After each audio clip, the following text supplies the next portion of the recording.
Welcome to OC6. We have a lot of awesome stuff to go through and show you all today.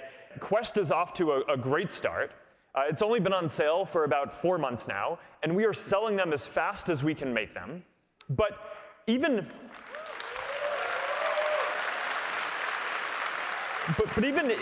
more importantly, though, is that retention is good. Right? So people are using it week after week after week, which is a great signal for how the content ecosystem is getting stronger, and VR is becoming something that more people are stepping in and out of on a day-to-day basis, rather than this kind of one-off special experience that you need all this different equipment for and you need to dedicate a whole room in your house to. So these are all really good signs. And to get to critical mass, we're focused on building forward compatibility into all the new devices that we build, so that all the content that you're all making just works across everything now and going forward.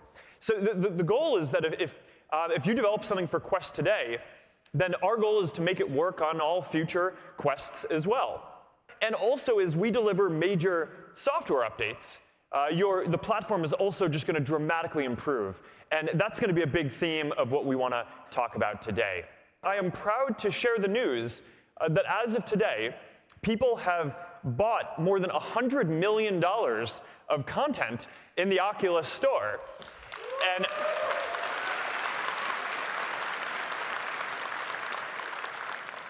And since Quest came out just several months ago, more than 20% of that is from Quest already and growing really quickly. But right now, when you build something for Rift, that library of content isn't available to people who are on Quest. So the first thing that we want to announce today is we've been looking at how we can make this possible. So we've made a major software update, and we have a new product that we're calling Oculus Link that is going to make it so that if you have a gaming PC and a USB-C cable, you're now going to be able to run all the Rift content on your Quest.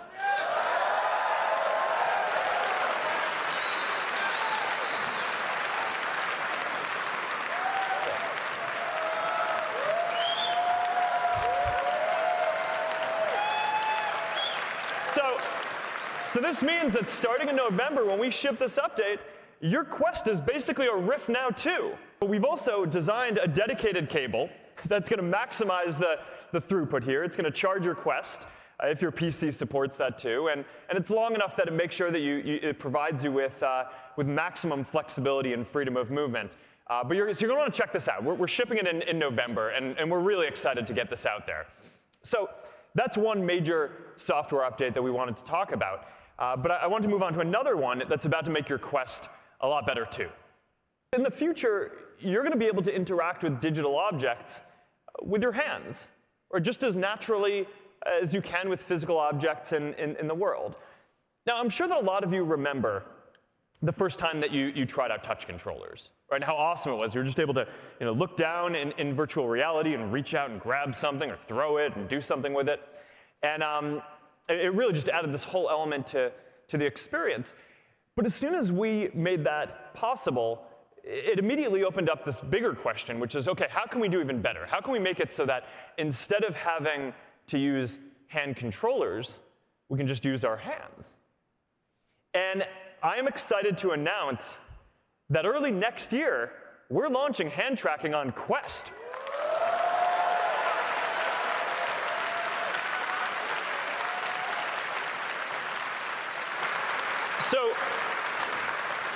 So this means no controllers, no buttons, no straps, just full range of motion in your hands. And even if you've spent a lot of time in VR and you've spent a lot of time with touch controllers, I think that the first time that you get a chance to experience this and you just wiggle your fingers and you see that full range of motion in your hands, it takes the experience to a whole new level.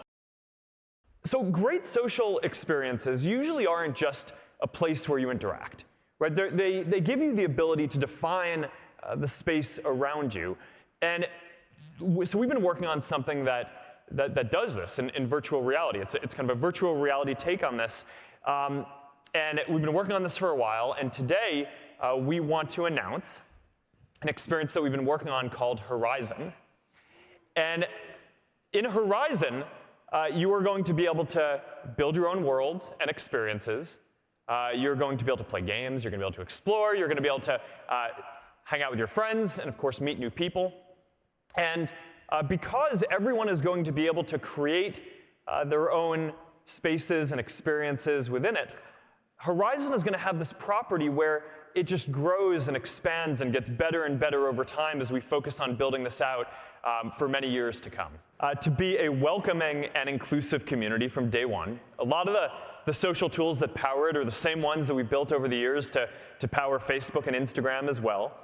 There's a whole range of expressive and diverse avatars to get us started. And the best part is that the creator experience is built right into VR.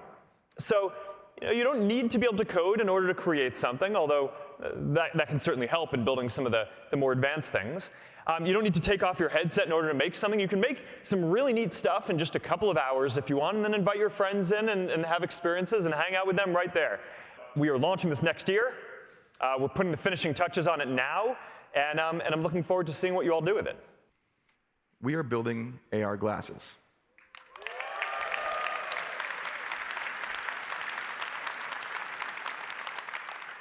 Now, we have a few working prototypes, but these are still a few years out. So in the meantime, we're focusing on the deep tech stack necessary to bring these to life.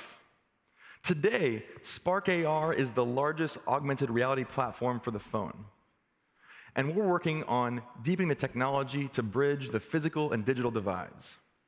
At Facebook Reality Labs, our research teams are starting to build the core infrastructure that will underpin tomorrow's AR experiences. We call this research Live Maps. It's a shared virtual map of the world that involves machine perception, computer vision, and a bunch of core technologies in software and hardware that will also be important for virtual reality. Rather than reconstructing your surroundings in real time, the glasses are going to tap into pre-existing 3D maps of the space. Avatars come into play here too. With a 3D space, avatars could teleport anywhere in the world. You'll also be able to search and share information about the real world just as easily as you can the online world today. And a powerful assistant can bring you information that you need in an instant. At its core, technology like this and on this scale will rely on crowdsourced information captured by connected devices. We're building new VR headsets. We're building immersive experiences. We are building AR glasses, all to enable more frequent, more diverse, and stronger connections, to enable closeness. Since Quest launched, we've already incorporated many top user requests through our monthly updates, including more Guardian settings, casting support for Beat Saber, and the ability to launch apps straight from your phone so you can help guide a friend while they check out your Quest. And that's just to name a few. We're not stopping there. We've got a ton of new stuff in the works, including one that's been one of your favorites on Rift S. I'm excited to share that an upgraded version of Passthrough, Passthrough Plus, will be available for Quest users starting next week.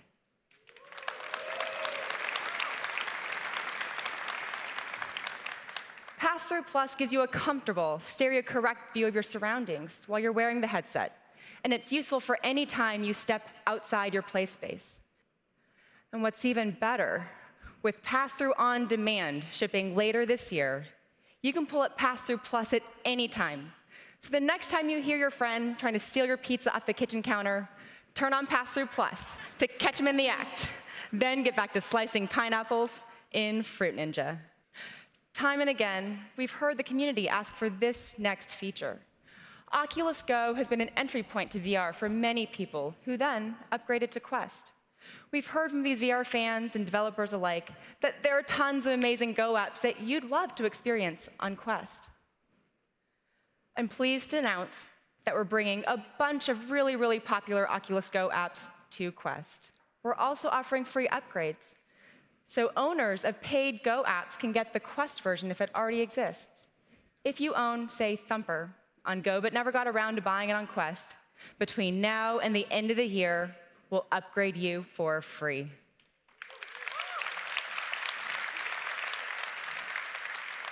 And starting next week, there will be more than 50 of the most popular Oculus Go apps available to Quest users.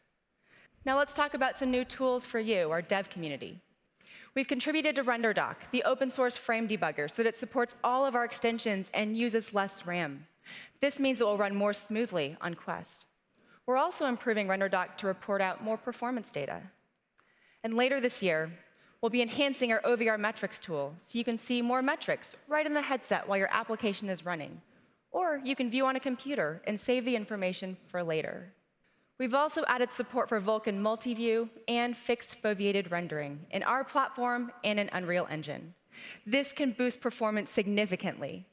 And later this year, we'll expand our Vulkan support to include on Quest to include Unity and Vulkan validation layers for easier debugging. And speaking of Unity, you may have seen that we've recently enabled Unity's GPU profiler on Quest and Go. We're also working with Qualcomm to develop a low-level GPU profiling API. This will give you more detailed information to increase accuracy in pinpointing and resolving performance issues. Later this fall, we'll be adding purchase funnel metrics into our developer analytics dashboard. We're providing you new metrics on Quest to help you understand how your app is performing in the store. You'll be able to explore the dashboard to view conversions, as well as metrics related to browsing, searching, and engagement with your product detail page. Now you can measure the quality and impact of your art and product pitch so you can test, refine, and improve. Another great way to promote your app, mixed reality capture for Quest. This lets you mix real life and VR footage into a single video. It's an awesome way to force multiply your marketing efforts for your apps and get people really excited about VR. We recently shipped the ability for you, our developers, to create these mixed reality videos. It's already supported in our Unity and Unreal integrations. And later this fall, we'll be adding native support, along with a tool to make it just as easy for content creators to be producing these mixed reality videos. You heard Mark talk about how we'll open up the ability to play Rift apps on Quest later this year. Quest owners who have a gaming PC will have access to the deep library of stellar Rift content. Remote rendering is fantastic for development too. You can iterate more quickly by running on a PC while streaming the output to your Quest. Simply hit the play button for the Unity or Unreal Oculus plugin, and you'll be able to preview right on the device. No need to compile and transfer new APK first. This is, yeah, I know. I'm excited about it. It's development at PC speed for a mobile device. Social interaction should be possible across everything in VR. So starting later this year, we will begin to roll out a completely new social layer across the Oculus platform powered by Facebook. You'll log in with your Facebook account to use the social features Facebook is known for while using your Oculus identity. This is going to enable a lot of new ways to connect on the Oculus platform. We're adding chats, so you can message your Oculus friends in or out of the headset. And we're adding events, so you can organize a tournament to play Racket NX with your friends. And we're adding the ability to post to Facebook from VR, so you can share your favorite moments with your VR communities and groups. Over time, we plan to power more and more of our social infrastructure with Facebook to realize our vision of a socially connected VR ecosystem. With all of these new places to connect, we want to work with you to give people even more ways to discover your app. So today, I'm excited to announce destinations and rich presence for developers. Destinations let you define deep links into places in your app that can be surfaced across the Oculus platform. And once you've defined your destinations, rich presence lets people share when they are in those places, so their friends can easily join them. Starting next month, people will be able to see their friends' rich presence locations across the Oculus headset and in the Oculus mobile app. And of course, there is a privacy setting so people can control what they share. Over the coming months, we'll add the abilities for developers to broadcast destinations across more places in the platform, and places where people can share their rich presence locations on even more surfaces, including Messenger and Facebook.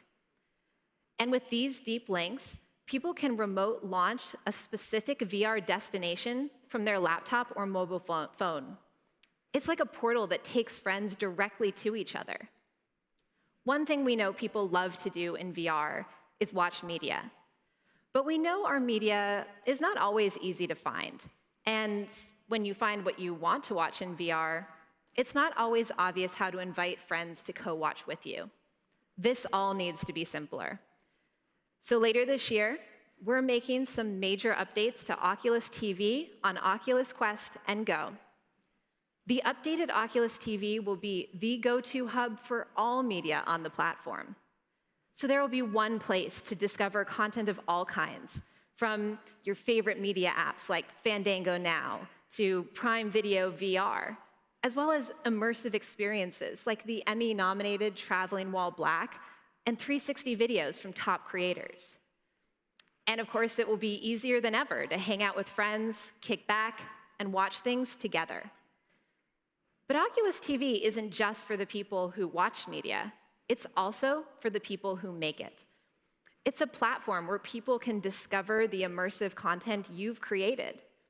So, to make this even easier, today we're introducing Media Studio, a VR media management tool where you can upload and publish your immersive and VR native media content.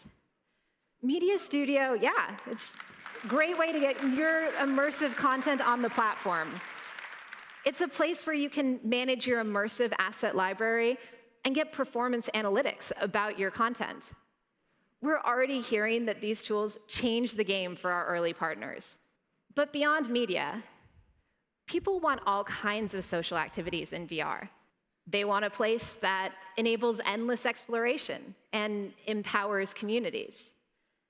That's why we're building Facebook Horizon. It's the start of an entirely new social VR world for Oculus Quest and Rift. A place where people can explore, play, create, and connect with others in a vast, thriving virtual world where anything is possible. Where you can drop in for a quick flying game of capture the flag with your college friends that live around the country, or try your hand at building a tropical island and invite others to come check it out, or organize a weekly painting session with folks who love art as much as you do. Horizon is launching with a closed beta early next year. Here's what you'll find there: a central, bustling public space where people can gather, meet, and explore great new experiences.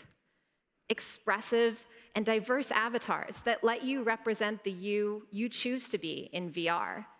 And magical portals that teleport you and your friends to great new experiences in games. We'll start with a few games built by our team, like Wing Strikers, an aerial team sport. We don't want to build it alone. That's why we're adding world building and creator tools right into Horizon. Now, you modders, builders, creators, and artists can bring your VR visions to life and add new experiences to Horizon. Everything from making a custom t-shirt for your avatar to building complex multiplayer games designed from scratch. We'll even have visual scripting tools so you can build interactions into the experiences you design. And of course, since Horizon is designed for communities to thrive, we want it to be welcoming to everyone with social tools like groups and events where you can find people who share your interests. In-product guides to help newcomers learn about the world, plus built-in reporting, blocking, and moderation tools so you're always in control of your experience. Horizon is launching with a closed beta early next year. From the first day I started working here, all I could think of is how we could harness this technology for work. And not just my work, everybody's work.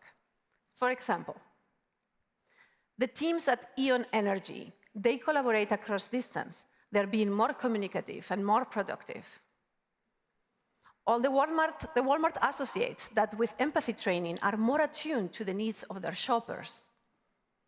And the claim representatives at Farmers Insurance, they practice to refine their expertise. VR is improving outcomes. On the hardware side, with Oculus Go and Oculus Quest, we now have the ideal form factor. It is portable, it's easy to use in any environment, including businesses. But we also need to meet the demanding requirements of enterprise workflows. Earlier this year, we announced the new Oculus for Business platform. You told us that the solution needed to be scalable, professional, and reliable. So that's what we have built. To start, companies need to deal with a large number of headsets, hundreds, thousands of them. Our device setup app allows you to provision many devices at the same time, fast and easy. From there, the device manager is the control center where you can remotely manage all the headsets and applications. You can also monitor and change settings and control software updates. For many people, work will be the first place where they experience VR, and we want to make it as easy and productive as possible. Very soon, as you have heard, we will have hand tracking, a very intuitive way for people to navigate in VR. No need to teach people how to use controllers. We have also designed a new look and feel in the headset. You will get a sleek new app launcher with a simplified menu, where only the applications that are approved by the company will be visible. And the headsets can also launch directly into a predefined application. Facebook has already made headway in the enterprise with Workplace, our collaboration solution. With more than 2 million paid business users, they serve some of the strictest industries, like healthcare and banking. The data belongs to the companies and is handled with enterprise-grade security standards. We are building on the same infrastructure with the same principles. Companies also need peace of mind when their business is on the line. So we are providing enterprise-grade customer support. It includes a new help center with a dedicated team to keep operations running. We know that there is a lot more that we can do, so we are not stopping here. We have a full roadmap coming, including an ISV partner program, because we want you to get from opportunity to pilot to deployment faster. We want you to scale your own business. Oculus for Business is in a closed beta now, and we are launching this November. I'm never going to step up on this stage and talk about VR in the future again, because VR is happening now. About 4 months ago, we launched Rift S and Quest, and the response has been incredible. Again, consumers are buying them as fast as we can make them. They're returning to VR week after week, and they're buying and experiencing and loving a lot of content.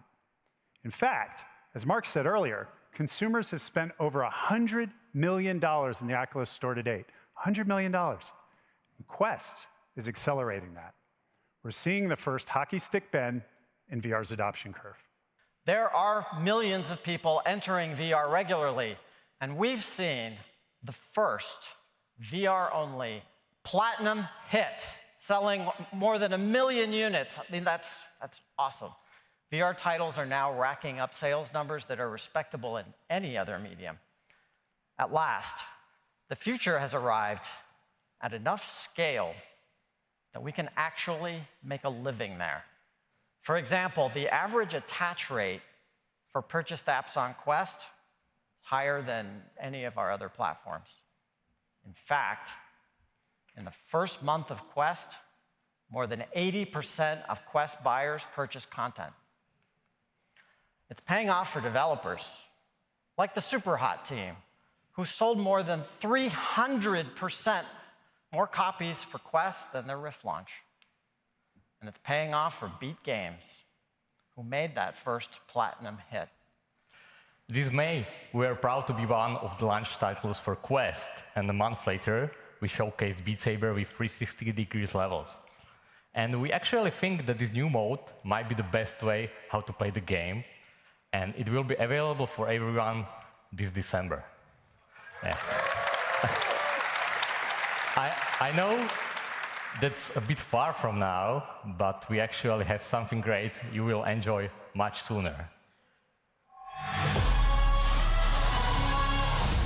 Ladies and gents, this is the moment you've waited for.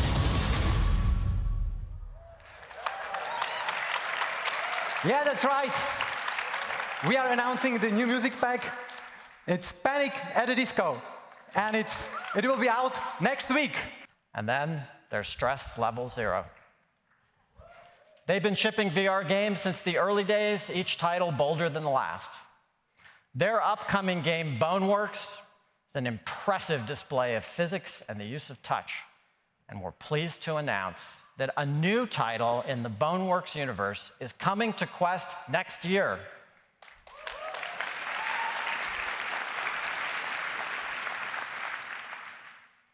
We think gamers on Quest have a ton to look forward to this year and next.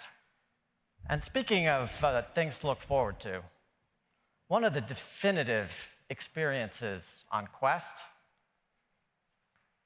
has been ILM X Lab's Vader Immortal. And the team at ILM X Lab has been hard at work on the next chapter. Episode 1 transported you to Mustafar, and it told a new story about an unexplored period in Darth Vader's life. As that story unfolded, you discovered your own lineage, how that tied into Vader's plans. Plus, you trained with a lightsaber in both the episode and the action-packed lightsaber dojo.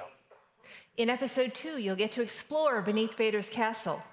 You'll get to use the Force, and there will be some incredible plot twists along the way. In this episode, you're going to discover more about your connection to Mustafar and the mysterious Black Bishop as you traverse the ancient Corvaxian fortress. New creatures, like the Dark Guest, lie in wait below the planet's surface. You'll gain a powerful weapon, the Proto-Saber. It's an ancient relic that plays a central role in the story. In addition to the narrative experience, we also created Lightsaber Dojo 2. This new dojo allows you to hone your skills with a lightsaber and unleash the power of the Force on your opponents. Using only a single button, you will use the Force to stun, pick up, and fling your opponents across the arena. You can even attack enemies from a distance by straight up throwing your lightsaber at them, which is super awesome. Vader Immortal Episode 2 is available right now on the Oculus Store for Quest and Rift. So Quest has had a terrific few months, but PC is still the place for the highest fidelity VR games. The launch of Rift S earlier this year continues that legacy. Rift S combines convenience with the raw power of PC. We launched Rift S to bring more people into VR, and we're excited to see that it's actually working. More than 60% of people activating Rift S are completely new to Oculus. The state of the art for high-fidelity gaming continues to evolve. With the unrivaled power of PC and the Rift platform, gamers can look forward to two of the biggest VR games yet: Asgard's Wrath and Stormland.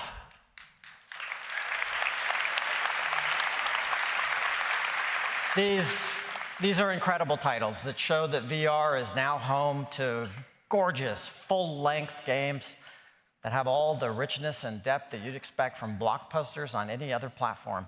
For RPG fans wanting a VR fantasy game to sink their teeth into, Asgard's Wrath offers more than 40 hours of gameplay, and even more if you're a completionist.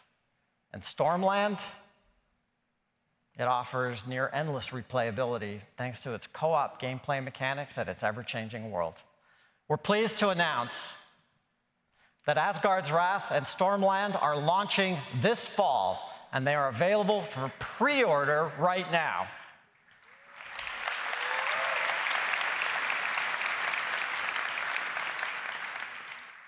Wanted to end on something special. Yeah. Sometimes an opportunity to work on a remarkable project comes along. And 2 years ago, we announced a partnership between Oculus Studios and Respawn, creators of the hit games Titanfall, Apex Legends, and the upcoming Star Wars Jedi Fallen Order. The team at Respawn has been hard at work, leaning into the creative potential of VR to make an amazing game, one that simultaneously leaps into the future, but also takes Respawn back to its roots. Today, they're ready to reveal what it is. Not only does it push the action genre in VR forward, but it is a humbling example of what VR can do for games, for players, and the way we look back on history itself.